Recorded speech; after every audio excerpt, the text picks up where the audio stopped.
I was born in 1968, so but I was in the Flint heyday, like until I was about 5 to 8 years old. It was awesome. Right. And then all of a sudden, it was pandemonium, Armageddon. It was the end of the world. Like it was just like Walking Dead, from the 80s Yeah. all the way to now. It was bad, dude. It's scary going there because Detroit is quite dangerous in places. Flint, it's almost like the whole place. You just go, what All happened of it. here? All It of is it. like The Walking Dead is a good Oh. way to describe it. No, and it's wild because I tell people, there are two Michigans. Mhm. Yeah. There's Ann Arbor, Mhm. there's like Troy and, Yeah. and all those kind of places, and then there's like Flint and Benton Harbor and inside Saginaw. 8 Mile in Detroit. Downtown.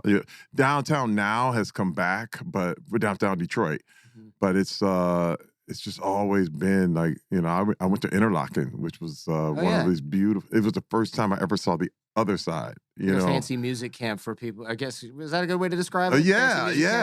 camp? It was music and art and the Yeah. whole thing, and very, lots of rich kids, and Yeah. I was just like looking around, like, what is going on? But I had a scholarship, and Yeah. it was the thing that got me out of Flint was my artistic ability, which was great. It's funny because people go, well, you have a lot in common with Terry Crews. I was like, what, Michigan? And they're like, well, you both played the flute, which, by the way, Yeah. I don't know about you. I got tormented endlessly for playing the flute, but it's practicality. First of all, smallest instrument, easiest to transport. You're with all the girls. Tell me that a saxophone is better. I don't First of believe all, it. see, this is the thing, man. People forget. Like the flute is still one of the coolest instruments ever. I mean, Yeah. when you hear it, you look at most blaxploitation movies. It's all flute. You know what I mean? It's all like when you got the real like the Shaft made remixes, and even when you listen to some of Dr. Dre's stuff, a lot of hip hop and all this, you always hear flute everywhere. That's you know what I true. mean? It's kind of wild. Yeah. But nobody wants to play it.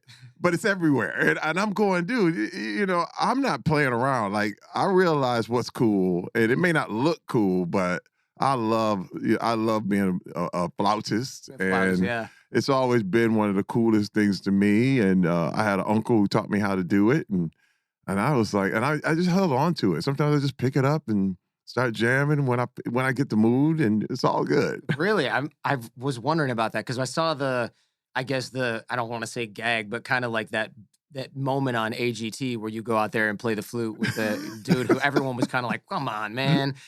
And I wondered, I'm like, did he have to practice a bunch for this, or was he just like, no, I can still play the flute? Yeah, exactly. Yeah. And now again, I'm not super good right Wow, now. yeah. I used to be better. Easy to get rusty at the flute. But I think there's going to be, I would really love to like take a month off and just study with somebody and just like practice a little more and get a little better.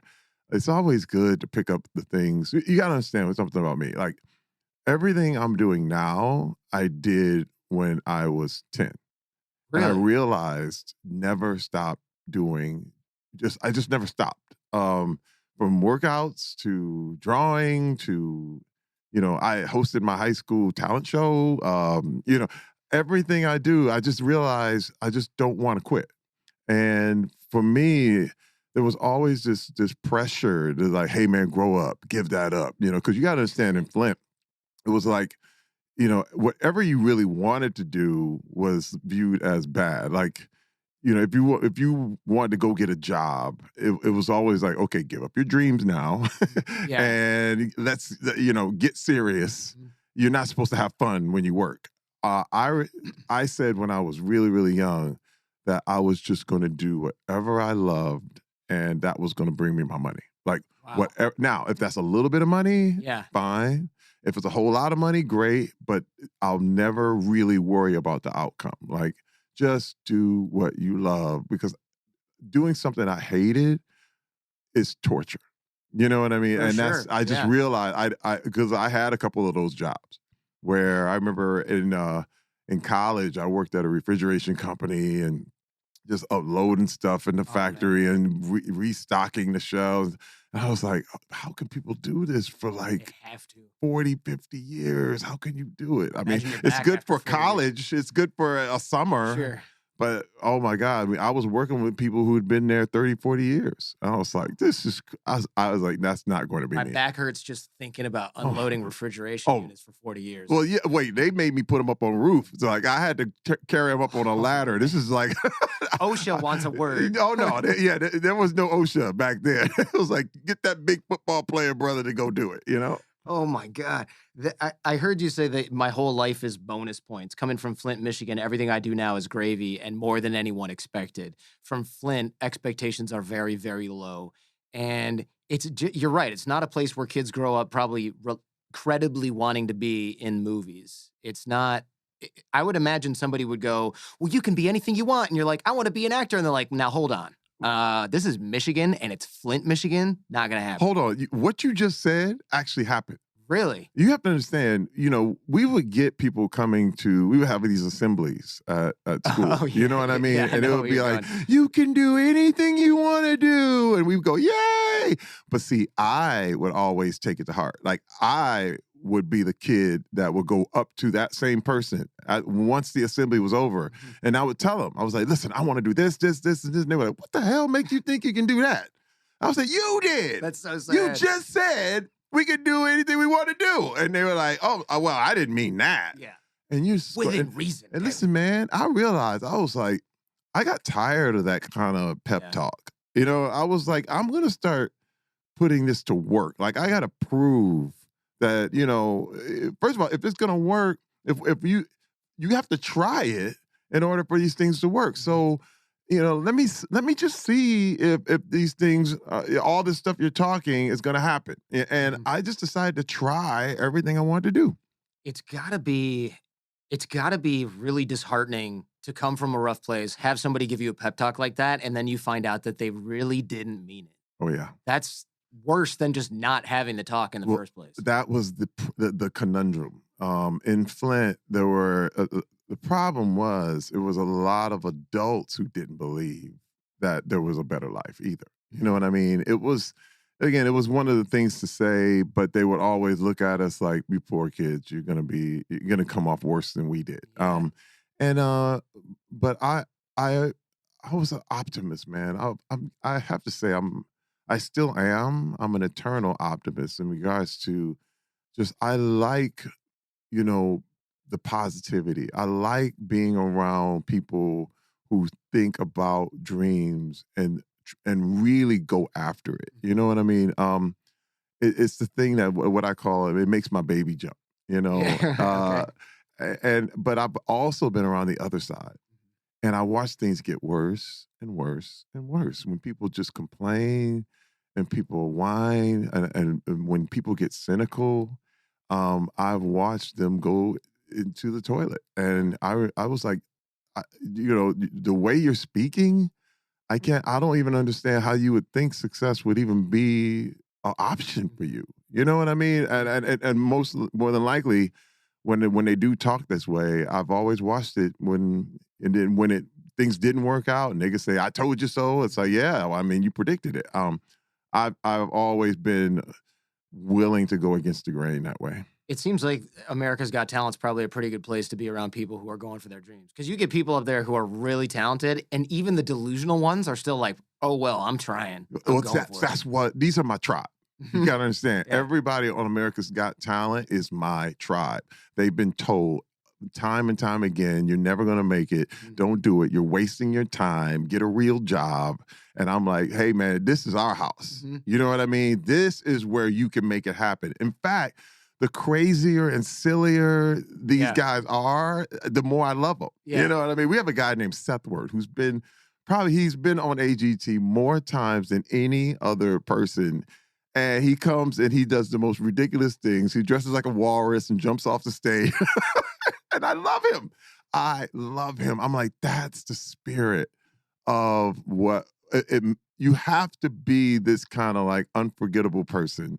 And sometimes you just get recognized for just your weirdness, and that's okay. Sure. And that's me too. I mean, the peck popping Worked thing was my deal. You know, yeah. Oh, yeah. You're like, if that was all I was known for, then hey, I'll be the peck popping brother. Funny. You know. My trainer wanted me to tell you that he can do the same thing, and that if he ever meets you, he's going to show you how it's done.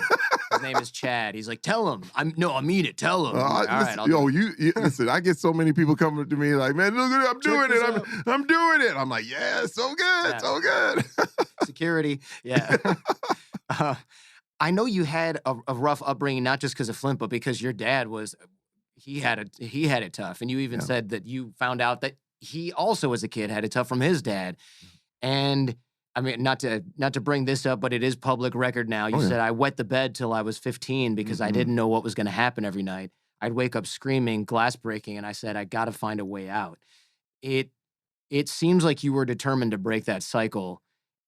Your kids have hit the dad lottery in a lot of ways, not just because you're a well-known dude, but you had a front row seat of what not to do, I would imagine. Yeah, you know what? One thing I tell my kids, is that sometimes you have to experience the worst of times to realize when you're in the best of times.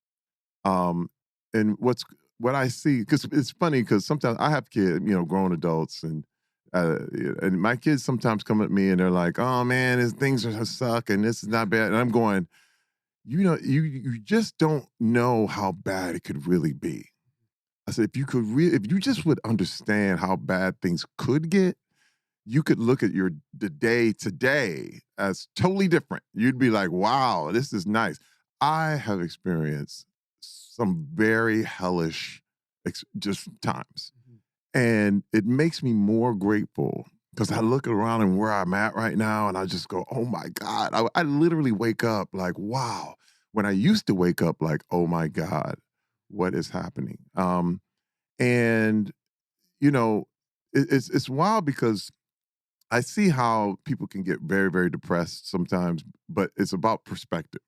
You know what I mean? And I realized when I was a kid that I said, I have to get out of here because, my father was so abusive just to my mom and to us. And it was just one of those things where I knew one day I might have to kill him. I You're mean, that literally was what thinking that. I mean, it was a thought. It was definitely a thought because he ruled the house with an iron hand. It was one of those things where he loved intimidating people. It was never a peaceful. I don't remember having really fun, happy times with him.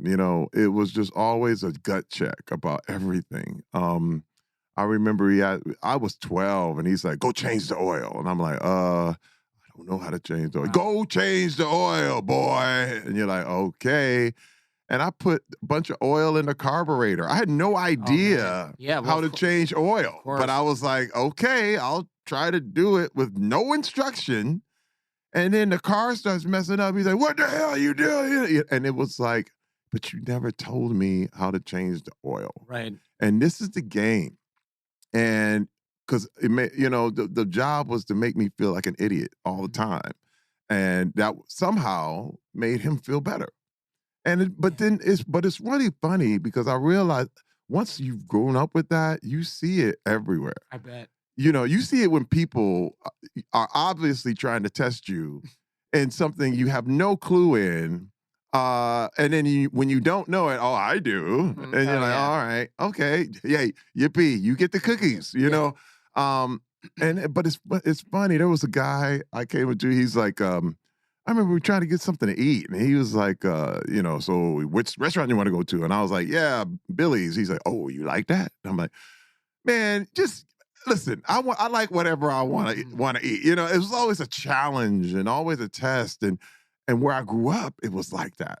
Like everybody was challenging you and testing you, and because the city was falling apart, and so everyone was trying to basically gain their self-worth by putting everyone else down. Right, yeah. And it was just something that I realized I didn't have to do that.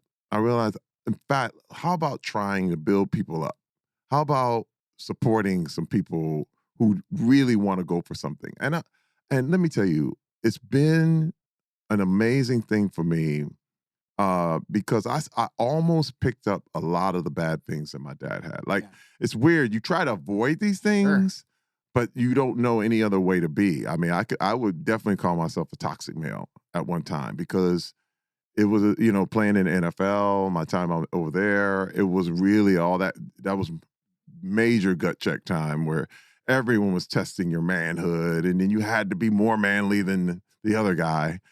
And I just said, you know, it was one of those things for me that I kind of played the part. Hmm. You know what I mean? Yeah. And but it wasn't. But by playing that part, by acting the part, I really wasn't truly me. You know what I'm saying? Yeah. It was a horrible existence. It's interesting you mentioned that about football. This morning I talked to my friend Cassius Marsh, who plays even now, and I said, "Hey man, is it common for NFL players to have a rough upbringing?" Probably kind of a dumb question, and he's like, "Yeah, it goes without saying because you have to play that game. One, everybody else, that's the only game they know. Two, it's sort of that macho, obviously macho culture. So even if you had a normal upbringing, you're around a bunch of other people who are playing that game, and it's almost like that's the whole culture of that." I tell people all the time, it's hard to have two good parents and play in the NFL. Yeah. Yeah. I mean, because you play on anger, Mhm. and that. Now I had a lot of anger. There were things again, being angry at things adults told me, lies that I was told, people always playing these games in your head, they're like playing head games with you. It makes you a very angry kid, and then you grow into a very angry man. And in the NFL, anger works. It works. You play off anger. It's funny, you know. Have you ever been so angry you've never felt pain? You know what I mean? Like I remember just being so mad and then looking down and my there's a giant cut on my arm and you're like, I didn't feel that at all. Wow. You know, That's not good. no, Not that's what healthy. I'm saying. You know, I mean, and that's what road rage is about. You know, people just you literally turn off your pain Wow. and you turn on the anger and you're able to do these like superhuman feats, but it's usually damage. It doesn't involve building or creating. It's always damaging, and it damaged a lot of things for me Did you get into lifting and fitness early on because of almost like a self-defense, self-preservation instinct? because I thought I'd have to kill my dad.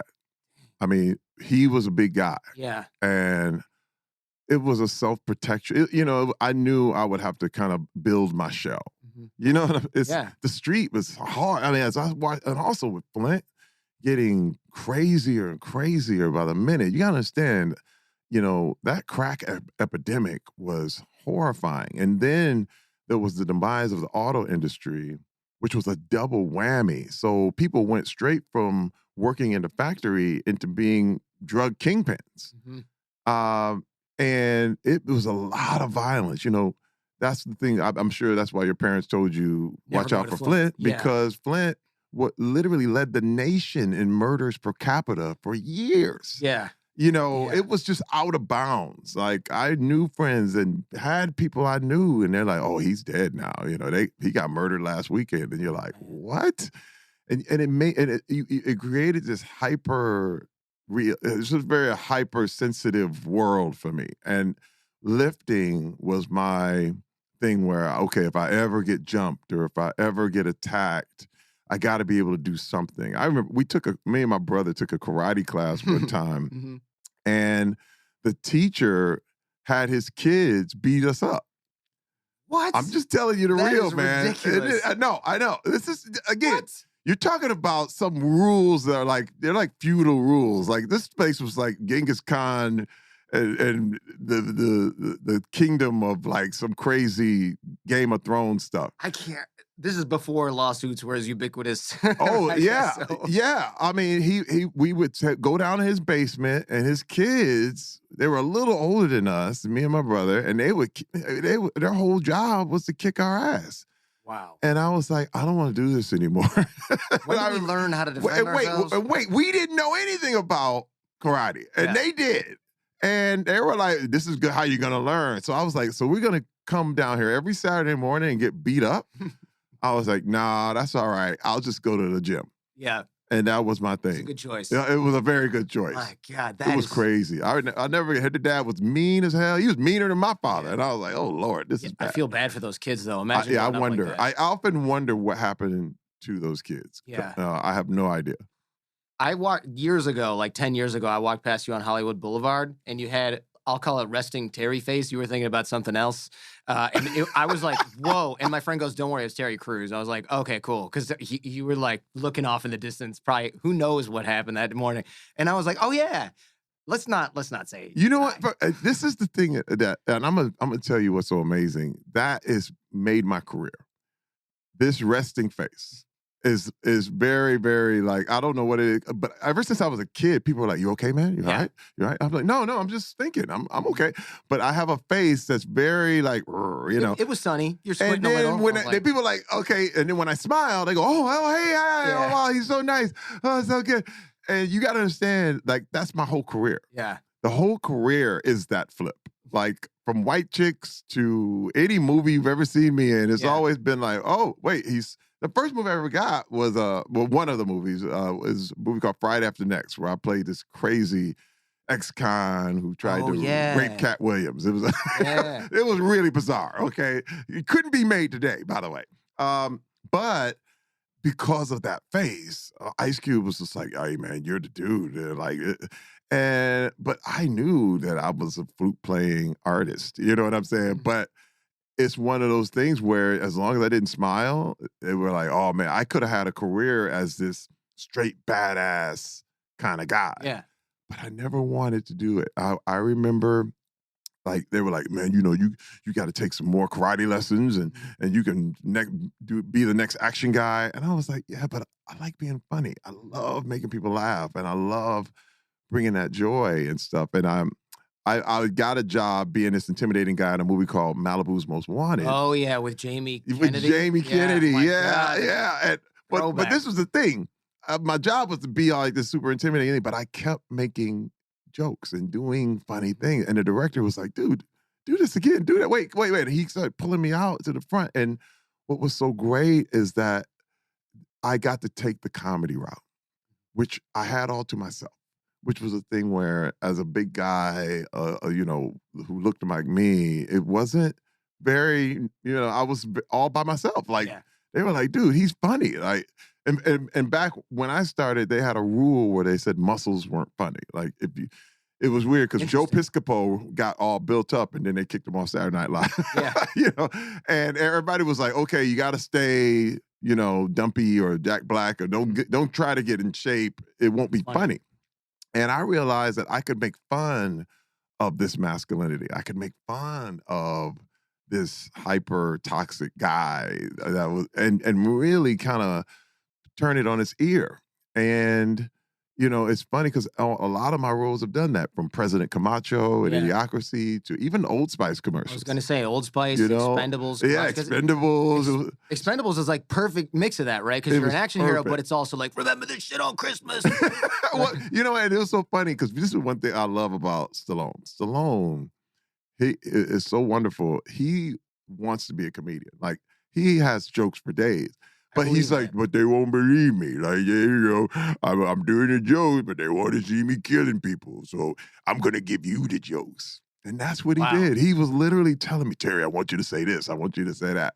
You know, and it was so cool because he's really a funny guy. He's tried a couple comedies before. That's hard. That is hard to believe. Like, low key, I feel like there's a guy who rarely ever smiles in public and everything. And Sly is hilarious, man. Sly, listen, he's one of the funniest people I've ever been around. He's as funny as Sandler, and I'm trying to tell you.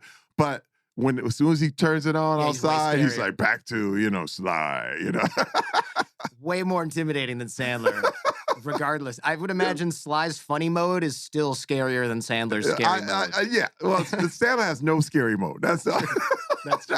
He just has zero scary mode, but I love him. I love him. Oh man, I wonder. I'm glad we got into this because I wondered if lifting weights gave you maybe a sense of control that you didn't have at home. Because when you're in the gym, you're focused on yourself.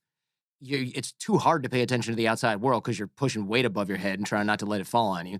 And also, you can build your body in a way that it really does. For me, I'm not a big dude, but when I was younger, lifting weights, I was like, wait a minute, I can make myself stronger than other people just by showing up every day. Yeah. This is the secret weapon that no other kid had. Well, you know, I started it as a competition. Mm-hmm. It was about being stronger than everybody because, you know, when you're in the weight room, it was sports specific. you know. But then I changed. A lot of my fitness journey right now, and I work out for almost 2 hours a day, usually every day. But a lot of my fitness journey was just about my just health and my wellness. It's not about competing with anybody. It's literally about longevity and trying to be the best person you can be. And I find that most also it staves off depression. It staves Yeah, off that's a for sure. lot of bad feelings. And so you really work I work through a lot of it's very therapeutic.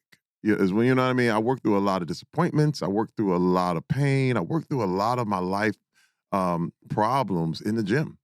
Now, whereas before it used to be about being bigger than someone Yeah. else, or like I said, trying to kill my dad Mhm. or whatever. But and especially when I quit football, there was a time in my life where I stopped working out, and it was Yeah, I was literally gonna like ask a about that. year because I was like, why do it anymore? And I was in a complete depression.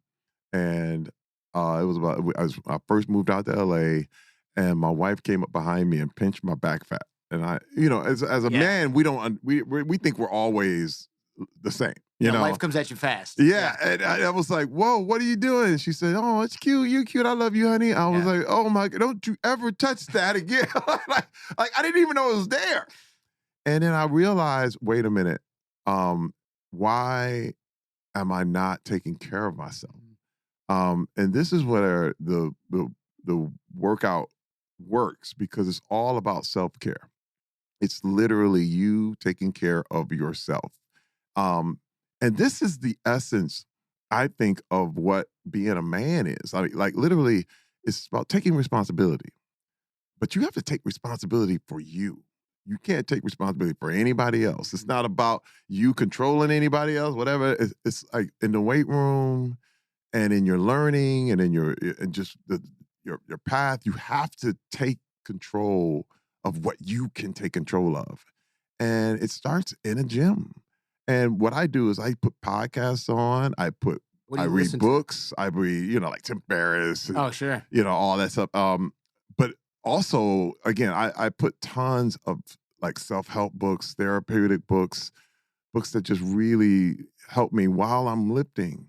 So it's never really about my body. It's about my brain at the same time. And then you end up with a body. Like, again, just like I said, do what you like and love, but don't worry about the outcome. Mhm. So if you end up with a great body, great. You know what I mean? Mhm. But a lot of this stuff is just self-discipline because if you don't have it, you never really achieve anything. I mean, anything worth having. Hey, if you like what you're hearing and seeing, check out the Jordan Harbinger Show podcast feed. There's a lot more just like this. You can find the Jordan Harbinger Show in Apple Podcasts, Spotify, or wherever you get your podcasts. Now, back to the show. Did you ever change the relationship with your dad? I know there was a confrontation at some point. How did that play out? Well, yeah, I mean, first of all, my father, I was an adult. I was about 30 years old, and he hit my mother in the mouth, and literally knocked her tooth loose. And I couldn't believe it because as people who suffer from alcoholism, Christmas is a hard time, and it was around Christmas. We call it the Christmas from hell, and I told my mom to get out the house and the whole thing, and it was just me and my father, and I beat him up. And I thought it was going to be therapeutic. I thought it was going to feel good, and I felt worse. It was horrible. Because there I was. He was a shell of a man. I'm big, strong, towering over him. Had beat him down. He's begging me to stop. And I thought that revenge would be wonderful. Because as men, we live in a revenge movie. Sure. You know what I'm saying? It's Mhm. all about the get back. It's all about this. But then I realized that you can either have revenge or success, but you can't have both. Like a lot Mhm. of people feel like, yeah, I'm gonna get people back. But what it does is drags you back into the mud. You know what I mean? You have to go back into a very dark place to find your revenge. And sometimes you don't make it back out because even if you get it, now you're tainted. Mhm. Now you're muddy and dirty and sloppy where you were clean. And success is about leaving this stuff behind, forgetting revenge, and just finding a new territory, finding new place. You'll never get sullied. You'll always be in a new spot. And I after I beat my father up, I didn't speak to him for like 10 years. And he was unapologetic. Okay. But there was one time I remember I started to get into therapy really big. And I really got into a very big forgiveness thing where I was like, I gotta find ways to forgive people because this is hurting me. Yeah. It's not, it's not damaging anybody else, me holding on to these, these problems, right? And so I remember saying, I got advice from a therapist and I went to my father and I had to thank him for one thing he did for me. And I said, hey man, I want to thank you for having me. And that was the Hmm. best thing I could think of. I said, Yeah. because if it wasn't for you, I wouldn't exist. So thank you. And he cried. Sure. He cried. He was and he was like, I'm sorry for everything. I'm Yeah. sorry for. I was like, He this probably is what it was. Like, Yeah. I couldn't believe it, man. I really couldn't believe it. I mean, what beating him up, couldn't do, this did. And now I'm not gonna say our relationship is great. It's not. Yeah. Because it's still he went, he goes back and does his thing, but I'm different. Like, because I did forgive and move on and find that success and kind of get past the the what is it I call the lust for revenge. Mhm. I got past it and I'm over it. And now I live a free life. You know what I'm saying? And it doesn't really matter what he does anymore. It's about me taking control of the things I can take control of, which is myself. I know this is impossible, but would you choose a different dad if you could go back and choose your dad? It's Or impossible. I can't. of course You it's know what I mean? impossible. but What I mean is, Yeah. even if I could, I'd be a different person. Right. Who? First of all, have you ever? You know what's crazy is that I started to realize that everything I went through made me who I am today. Mhm. Mhm. If let's say I had a great upbringing, I could be a bum on the street. You know what's crazy? Because have you seen good? I've seen great parents have crazy, ridiculous, mean, serial killing Yeah. kids. Yeah, it happens. And I've also seen terrible parents have the best. These kids come up and they just are the most amazing people. You know Mhm. what I mean? Yeah. It's just like rare, they but it changed the happens. world. You know Yeah. what I mean? But it's that's it's really it goes back into it. Some people want to find out what a lot of this stuff is about, but it's really about choice. It's really about choice. Like I can't blame my father for anything that happens to me today.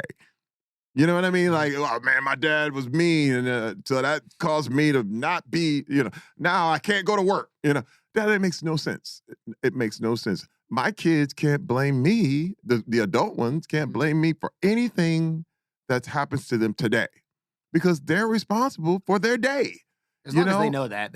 you know what I mean. But we waste a lot of time blaming old things that, all of a sudden, well, if my father had did it or my mother had done that, well, they didn't. Mhm. So now what are you going to do about it? It's up to us to make these choices, to do these things and do the work to make your own life better. I mean, because no one is coming to save you. That's the hard part. That's an interesting point. I do wonder, a lot of people who are really successful, sports, acting, other things that you're good at, a lot of times the success brings out old negative stuff that is hiding. Yeah. And I wonder if you had any experience with that. Like sometimes being successful highlights your flaws, whether it's money, fame, whatever. Oh, easy. First of all, being successful, I realized overachievement is almost the same as underachievement. And this is what I mean. Like, when you're an underachiever, you hide under a bridge. When you're an overachiever, you hide under a bridge you own. You know what I Okay. mean? Like, success is the warmest place to hide. It's hides all these problems and all these things because no one's going to call you on your junk. You know what I mean? No one's going to, oh, yeah, he's great. He looks good. It's wonderful. And I remember because I had an addiction to pornography for years. And it caused, I've been married to my wife for 20 years and she didn't know. And it imploded our marriage, imploded. But I was very successful. Like, you have to understand, I was making money, doing things. Everybody thought it was great. And when my wife and I were going through this, because we split up and, I had to go to therapy for the first time. And I literally went to this whole place where they deal with, sex addiction and all this stuff because I couldn't get rid of it. I couldn't, a lot of people doubt. They say, well, you can't be addicted to pornography. But all I knew is I couldn't stop. I wanted to, but I couldn't. And I was like, what is going on with me? Yeah.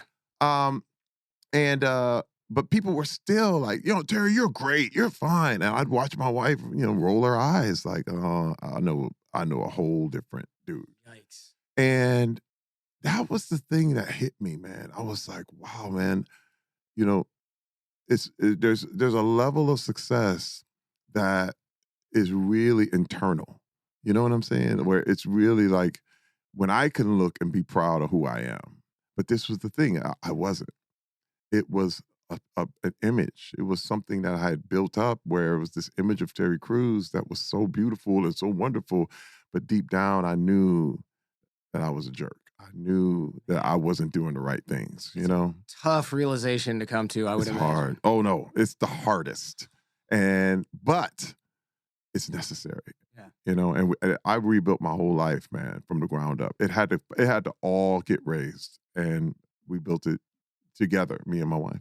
Do you feel like that porn addiction affected your job as an actor? Because if your job, when you're acting, is to portray humanity in general, and you're stripping that away, you strip that away from people you watch in porn, obviously, right? I mean, that's almost the point, I would imagine. Right. It seems like it might affect your ability to do that successfully on screen yourself. Or am I just reading into it? No. I mean, there were a lot of things. I mean, when it's wild because, when you see people as objects, this is what happens even in the industry. When I looked at, comedy, even in the 90s, there weren't really like people weren't represented. They were like objects, you know what I mean? You would have Asians or blacks or Hispanics that were really just, stereotypes of themselves. And it was just, and everybody would laugh and it was like, ha, ha, ha, but you realize it's not a real person.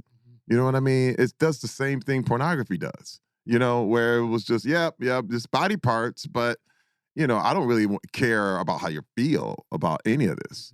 And I realized comedy was doing that in a lot of ways. Like, it didn't really care. In fact, it was all about hurting feelings. That's where the funny part was. Yeah. But right now, I think that there's been a realization that people can say, oh, man. And one of my things that I knew that I needed to do was that when I was going to do something funny, I was going to be the joke. And that came out of a lot of my therapy. I realized if the joke is on me, then it can be then you have to see me as a person. It's funny because you had to see me as a whole person. This is the thing I like to say sometimes. It might be a little confusing, but I'd rather be whole than good. I'd rather be happy than right. Meaning, whole is that you see me good and you see the good and bad. You know what I mean? Whereas before I was only obsessed with people just seeing me as a good guy and seeing me this and this and that. But, I can honestly say if I'm having a bad day right now to anyone, and if I can honestly say my feelings. Whereas before it was like, I'm good. No, I'm fine. Everything's great. And it wasn't great. And I would push past all those feelings, push past everything. Like if someone insulted me, I'm like, no, you can't touch me. I'm good, but I'm not good. If I was insulted by someone now, I can say, hey man, that's not cool. I can literally look at them. That's a whole person, as opposed to just being, oh, I'm good. Oh man, he doesn't bother anybody. You know what I mean? I would just, this is the thing about the internet that I think is refreshing, is that, for every great comment, you get 10 bad ones. You know what I mean? And it keeps everything in perspective. Yeah. You know what I mean? Like, I can't say everybody loves me. I can't say that because I promise you, I'll just go down you could scroll down and you could find some people who hate my guts. Oh, in the comments. Yeah, that's what I'm saying. And but it's almost like good, because that means I'm human. Now I'm a human being. If everybody liked me, I'm a picture. I'm an image. You know what I mean? But humanity, there's going to be people who like you. There's going to be people who just don't care. And there's going to be people who hate your guts. That's whole. And that's okay. So the tip here is what? Read the YouTube comments? I don't know if I like that. No, I would not advise it. I would definitely, you got to go to therapy for a long time before you hit the comments on YouTube. Man, you got to meditate for a few years. Oh, no. Listen, I don't even read them anymore. But I'm just trying to say that it's perspective. You know what I mean? That's what it is. Your Hollywood story, the early days, has some magic to it, right? I heard you had some friends who would tip you off to movie shoots, and you would go in and check it out as a visitor, try to do security. Yep. Tell me about training day. I mean, you got with Denzel, and you're big when you only need the first name. Everybody knows who you're talking about. Listen, oh man, that was it. I was tipped off because what I did security. So the location managers would always call me in regards to, because I did movie security, which was great. And they were like, hey man, Denzel's shooting a new movie over here down in LA. You got to come down. And I would come down just to watch. Now you understand, I was not coming to LA to be an actor. I came to be a creative. My portfolio was in at Disney, at DreamWorks as an animator. Oh, wow. And I had scripts that I had written. My whole thing was about producing and writing. Acting was the last thing. People were I was doing security and they were like, hey man, you should act. I was like, yeah, whatever. I was not interested in that. But I had so many people telling me I should try it. I went and tried it. And this was one of those experiences where I was down there just to watch Denzel work. And the director, Antoine Fuqua, was like, hey man, you want to be in this movie? And I was like, yeah. He was like, hey, look, take your shirt off, go to the roof, and I'll put you in the movie. And I was the guy who was flipping pigeons on the roof, in Training Day. When you go to that iconic scene with me clapping my hands and the pigeons are flying in the air and Denzel's driving into the cul-de-sac. That was me. Wow. And then he said, come back every night and I'm going to put you in different spots. So during that big monologue with Denzel, he had me standing right in front of Denzel Washington during that whole King Kong ain't got nothing on me, all that. And I was he said, just mad dog him. And that's all I did. And I remember when the Oscars went down and they showed that scene at the Oscars, my mother was like, you're in the Oscars. Wow. I was like, no, I'm not at the Oscars. I'm in the scene, But I was just like, dude, I would have been happy if that was it.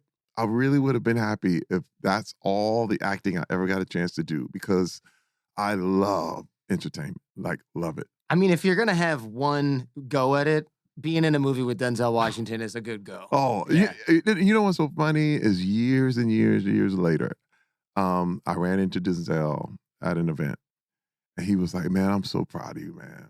He said, I see you everywhere. And he said, I remember you standing in front of me that whole day and that whole time in that movie. And he was like, dude, you're doing good, man. And I was like, and this is no selfies, I don't need that. This is some of those things that you just take with you. Because he's like the OG. He's the man. Yeah. You know what I mean? You're not going to get better than Denzel Washington. No. It's like maybe if Obama comes up and is like, loved you in that movie. Really big fan. But even he's not an actor. Right? Exactly. I mean, he respects what I've become. And he's just, it was so, I looked at my wife and she was there like, you saw this, right? Yeah. And she was like, I saw it and I heard it. And we were like, I just went home like, that's it. I don't need anything else. I don't need anybody to validate me. You know what I mean? This is great. Not anymore. Yeah, I've got validation from Denzel. I don't need to read the comments. I'm done reading the comments. That's it. No more YouTube comments. I know you take work super, super seriously because it's business. And I wondered if you think, is that how you get the rep that gets you repeat business, repeat offers? Because you say things like, I never leave anything on the table, even if it's small, silly, like there was a lip sync battle and you're like, I am going all in. That's your thing. That's, that's my MO. I go all in. I go too all in. I don't have a middle speed. I'm either asleep or I'm 100 miles an hour. But I also find that is where I find my energy. You know what I mean? Like, if you try to give anything halfway, I mean, I'm even this podcast, I realize you just got to give it up. Just don't, you spend all your time, you spend most of the time resisting the work. You know what I mean? And you get yourself exhausted. Just start working. You know what I mean? If you know your kitchen's got to get clean, just start. And all of a sudden, you're like, I got the energy for it. I found that was a good trick because this is one thing I learned in football. When we would do training camp, it was usually 2-a-days. So you'd have the first practice, and the first practice was always good. And then you go take a nap, and then you go get your lunch and the whole thing, and you can't move.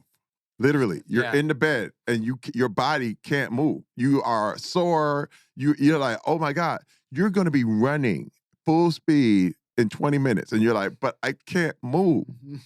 So you realize, wait a minute, and it's an obstacle. I mean, it's something like you go, I don't know, I'm literally a quadriplegic right now. I can't, I can't. And then all of a sudden, you turn it on and you say, get up and go. Bow. And you're out there running full speed 20 minutes later. And you realize it's a trick. You realize it's a mental game. And that's where I learned it. And I realized, okay, I can do that with anything. So when I'm doing AGT, when I'm doing Brooklyn Nine-Nine, when I'm in a scene and it's long and it's tired and it's late and whatever, go, 100% right now. It's a trick. And all of a sudden you're like, you're going, you're doing. It's happening. No coffee needed? You know what I mean? Oh, sometimes yeah, coffee. Okay, all right. Just trying to keep it Not real. like some pre-workout though. Yeah. You know what I mean? But what I'm saying is it's really a mind game. You know what I'm saying? Yeah. You can talk yourself out of a lot of things, but you can also talk yourself into it. So I decided, let's talk myself into, and by that meaning also is that I just do the things I want to do. And if I know I want to do it, then I can go 100%. I would never tell anyone, to just do things you hate. Yeah. That's just all. It makes no sense. It's also a lot harder. It's a lot harder, dude. I find reasons to like it. Like when I was doing that refrigeration job, I was like, yeah, I'm getting my check at the end of the day. So go into it, But it is hard. I know a lot of people, they say like, oh, his attitude is so great. I mean, they see the scene in White Chicks, they're remembering you singing, they see you on AGT, they remember the flute scene or whatever it is. But you didn't, there's an incident here with the Expendables that I read about here that maybe you didn't have the greatest attitude and it changed kind of midway through. You want to take us through that? This is the thing, man. I definitely, I suffered from what you would call a lack of perspective. I was on the movie and what was while I was there for a few weeks and I saw that I wasn't working, I wasn't doing a lot of things, and I developed a bad attitude. And when I say bad, I was ready to get out of there. I somehow I had pumped myself up to think that, somebody owed me something. And listen, it's a trick. It can happen to anybody at any time. You can develop a bad attitude. It only takes a second. A little whining, a little complaining, and you lose your energy to search for answers. It's truly. And I had lost it. And I started whining. I was away from my family. I remember New Orleans, and I was like, man, they're not using me. And then I turned it around into where, man, yeah, they doing this to the black guy, Oh yeah. No. And believe me, I already had that story. I was like, oh, see, they're gonna make me, they're just using me, okay, I'm just gonna say my lines and get out of here. And I was horrible. And all of a sudden, dude, it was like, what? There was a voice that was like, dude, you're on this movie with some of the biggest action stars of all time. And you've never done an action movie. what the hell are you talking about? And it hit me, man, this cynicism, this mean, crass, like just being an idiot. It happens. And I said, man, and I remember just like apologizing to myself, like, dude, I'm sorry. I got to go back in here tomorrow and I got to act like I want this job. I have to act like this is my destiny. And I decided I was going to go one. And this is where, again, I had to go back into my mindset where it was like, hey, man, give 100 and stop playing around. Because again, you waste your time being cynical and complaining. It's like all that energy just is like, it sucks it out of you. It's a drain. I went in the next day and I said, if I had 2 lines, I'm going to say them with all my heart. If I have one scene, I'm going to give it everything I got. And Sly noticed. When I say over the next few days, he's like, dude, he said, man, you are really rocking this now. He said, I'm gonna make you're gonna save my life in this movie. And he rewrote the ending. Wow. He rewrote the movie, dude. And I realized that, damn it, that was me. Like, it was me. A lot of, and again, and a lot of people are gonna disagree with me. There's a lot of people going to be, yeah, but, you know, there are obstacles and there are people who hate your guts and there are people that, yes, very, very true. Very, very true. There is racism. There is a lot of problems, but it's still up to you as to what you're going to do about it. It's true. Like, you cannot take away your ability to choose. You can't. And when you take away your ability to choose, you give everybody else power over your buttons. They can maneuver you, change you, do whatever you want. But when I decided I'm going to change this and it's going to be a good experience because I say it's going to be a good experience. And it was. And it was. I love that. I think there's a quote from you that says something like, be the solution on set, don't be the problem. Right. And it sounds like that dovetails with that. I would imagine there's more to it, but. Oh, yeah. And you know what's funny?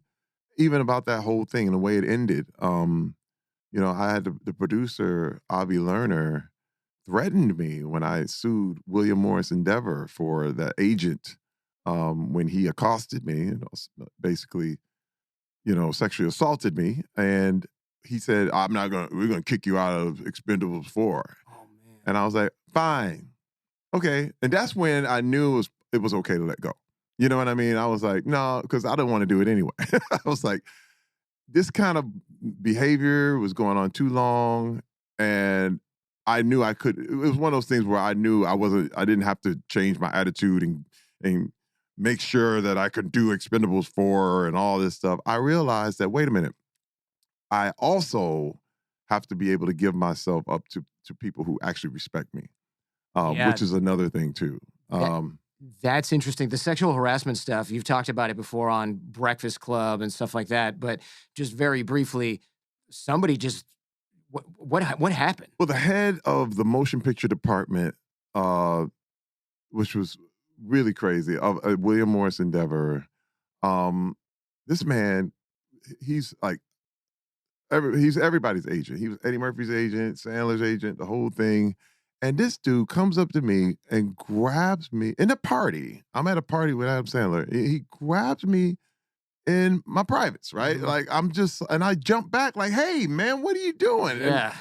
And I don't know what he's on. I don't know what he's doing. And then he comes back at me. And listen, the whole thing was, and I'm so glad I had spent years in therapy.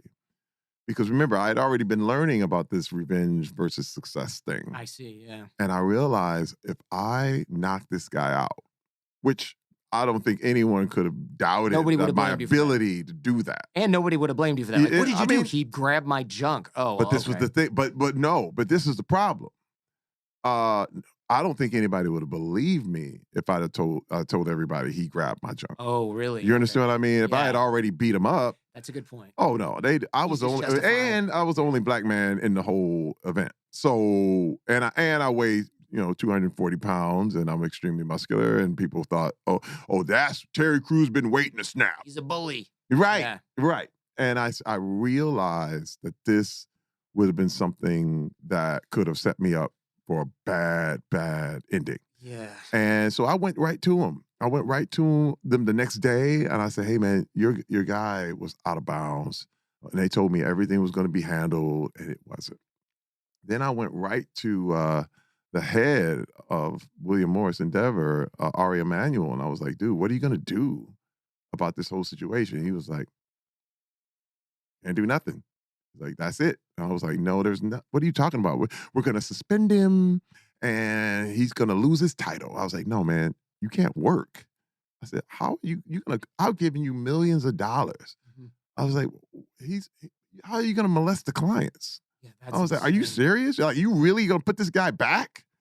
And I was like, with that, just a slap on the wrist. And so I sued him, and it was a big, big deal. Yeah. But I have to say this, and I will say this: the inspiration for my move was because of the women. When the women came forward at that time at Me Too, they were called whores, they were called opportunists, they were like, being dogged out. And this is back on the internet, right? And I knew that wasn't the case because I knew it had happened to me. And I also would have felt like a fraud had I just remained silent and let those women get lambasted the way they were getting lambasted. And so I remember putting out these tweets that just told the story in support Mhm. of what these women were going through. And I didn't even mention names or anything, and the internet went crazy. But this is the thing. During this time, my wife was right there with me, and she saw the whole thing. She saw the whole thing. Oh, no, she saw the whole thing. And she said, "Terry, there's not a woman on earth that hasn't gone through something like this by the time they're 14 years old." That's horrifying. It As a is. father of a 1-year-old daughter, I'm like, It, I'm just I can't. dude. And she I'm a said, snap too. she was like, "I'm going to tell you how you got to handle this." And I listened to my wife, and we went through this thing together in the effort to really, what I would call, democratize this thing. We turned something that was viewed as 2D into a 3D conversation. You know what I mean? Yeah. Because anybody is under this dynamic. It happens to men and women. You know what I mean? Whereas everybody had thought it was just women going through this thing. But it really put a real accurate perspective on a big, big problem. And you're able to highlight, hey, like, look at these abusers try to protect each other in the industry. Look at the what do you call it? Like the cover up kind of. I mean, that was the thing. I mean, that's why the producer called and then said, if he doesn't drop this case, we're going to kick him off Expendables 4. I was like, you can have it. Yeah. I was like, dude, I mean, but first of all, it's the legality of what you just did. I'm like, can you do that? That's like the closest. That's how arrogant the whole business is. But wait, and people tend to say this is just Hollywood, but just imagine it happens everywhere. I mean, in any corporation, Hollywood just happens to have TMZ following it. Yeah, right. Your tire shop, TMZ doesn't care about. You know what I mean? Or wherever else you're working. And imagine saying that about any other industry. Hey, sorry, that's just Best Buy. Yeah. Just get your junk grabbed when you walk in. Hey, man. I mean, it happens everywhere, anywhere. My wife told me stories, and it's funny because my daughters have told me stories, but they knew they had to wait years. Yeah, because they're like, I don't want my dad to go murder this dude. They knew, and Yeah. I was like snapping. You know what I mean? But now that I came, and I'm on the other side of this, it's really an amazing thing though, because it changed my perspective. I don't know if it's changed the world's perspective because things are still going on, but it's definitely opened my eyes to everything that goes on. And it's an eye opener, man. And I don't regret it. I think it's part of my purpose of being in Hollywood, just along with being on AGT and just along with being, Brooklyn Nine-Nine. It's like, hey, we got to make this a safer town. We can't have people afraid to say things. You can't be afraid. Like, listen, if you're afraid, don't do it. But if you're gonna do it, don't be afraid. Straight up. And I decided I was gonna do it, and I was going all in. Man, I love that. I wonder, has getting famous changed you in your life? This is a dumb question, but what I mean is you still have to be Terry the dad and husband at home. You can't let that creep in because I feel like that kind of thing can screw up your home life. Especially you start reading the positive comments and you're like, you want me to take out the trash can? Have you seen what they are saying about me on I went DMZ? through that so bad. I was literally that guy. I was like, I'm not taking out the trash. She was like, boy, you better get your butt back in there.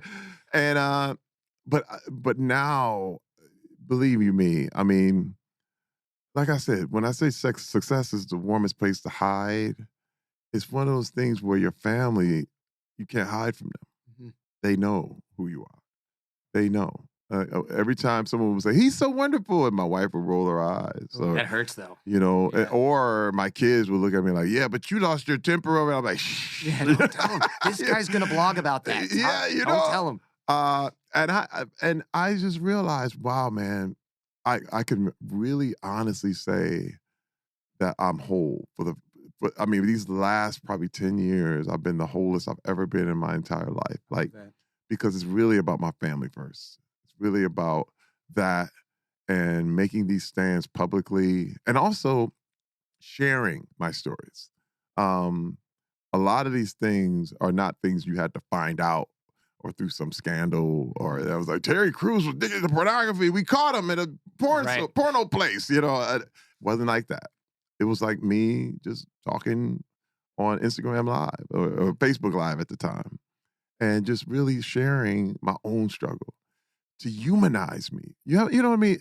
Dude, first of all, this Hollywood stuff, it's so deceiving.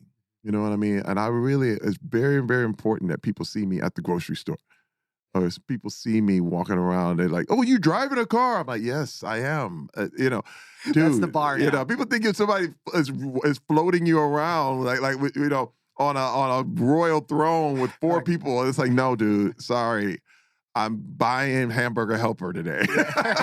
You know what I mean? Wife's out of town, right? That's it. Hey, look, I'm cooking. Okay, but it's very important, and that keeps me in perspective. That keeps me straight, because when you see me as a human, and you might decide you like me or you might decide you don't. That's okay.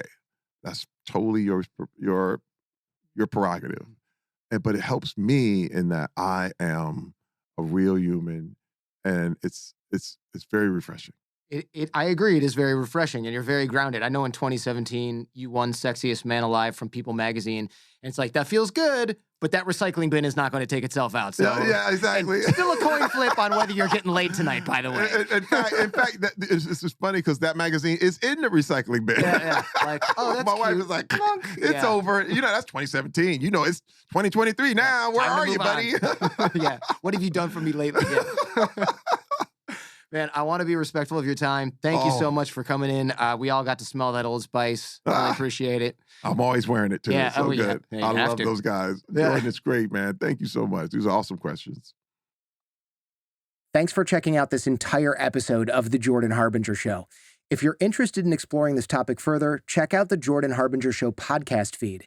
There, we dive even deeper on this and many other topics. In the audio podcast, I also close open loops, cover things discussed off camera, off air, and give some parting lessons from our guest. You can find The Jordan Harbinger Show in Apple Podcasts, Spotify, any podcast app, or at jordanharbinger.com. And also, if you found this episode useful, please share it with those you care about. Last but not least, like, comment, and subscribe.